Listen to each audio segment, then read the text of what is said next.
So guys, let's discuss this question. Question is, at a price of rupees 5 per unit of a commodity A, total revenue is 800. देखो price कितना है, ₹5. ₹5 per unit हमारा price है and इस price पर total revenue कितना है, तो वो है 800. तो इसी प्राइस पर मेरी क्वांटिटी कितनी होगी, तो मेरी जो क्वांटिटी होगी वो होगी 160.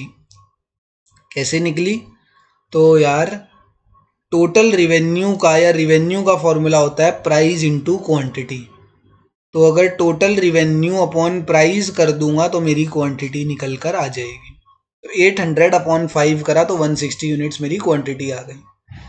When it's price rises by 20%, तो अब इसका प्राइस 20% राइज हो गया.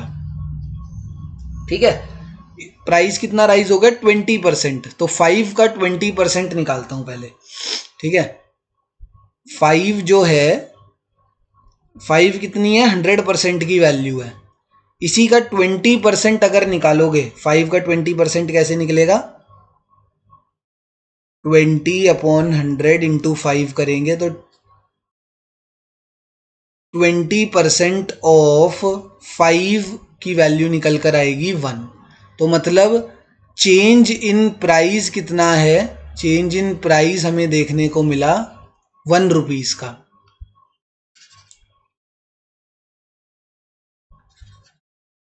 ठीक है, चेंज इन प्राइस मुझे ₹1 का देखने को मिला. इसका मतलब, और यहां पर क्या बोला है, प्राइस राइजेस, तो 5 से प्राइस कितना हो जाएगा, ₹6 हो जाएगा. ठीक है सर, प्राइस 5 से ₹6 हो गया, जिसकी वजह से total revenue increases by 400 units. Total revenue 400 units से राइज हो गई. तो टोटल रिवेन्यू 800 प्लस 400 कितना हो जाएगा, 1200. तो ₹1200 टोटल रिवेन्यू आ गया. तो क्वांटिटी जो मेरी न्यू क्वांटिटी होगी वो कितनी हो जाएगी, 200 यूनिट्स हो जाएगी. कैसे निकाली भाई, 1200 अपॉन 60 कर दो, 1200 अपॉन 6 कर दो तो 200 यूनिट्स ही निकल कर आएगा. इनिशियल प्राइस मेरे पास आ गया, न्यू प्राइस मेरे पास आ गया, इनिशियल क्वांटिटी मेरे पास आ गई 160 यूनिट्स, न्यू क्वांटिटी मेरे पास आ गई 200 units and change in quantity भी मैं यहाँ पर निकाल लेता हूँ, वो मेरा आएगा 40 यूनिट्स. हमारे सामने है 160 से 200 हुआ तो 40 यूनिट्स आंसर आ गया.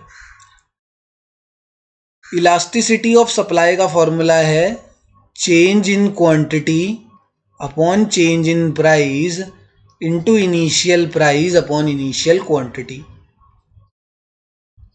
Change in quantity is 40, change in price is 1, initial price is 5 and initial quantity is 160.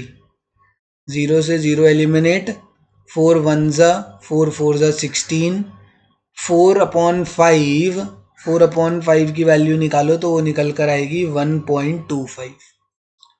Elasticity of supply 1.25 है, तो हम इसको बोलेंगे इलास्टिक सप्लाई. इसका नाम क्या होगा, इसको हम इलास्टिक सप्लाई बोलेंगे.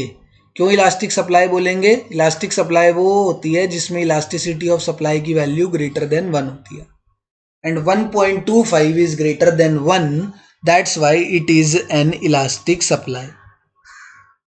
ठीक है ना, हमसे इलास्टिसिटी ऑफ सप्लाई मांगा था, प्राइस इलास्टिसिटी ऑफ सप्लाई, वो हमने निकाल कर दे दिया, दैट इज 1.25.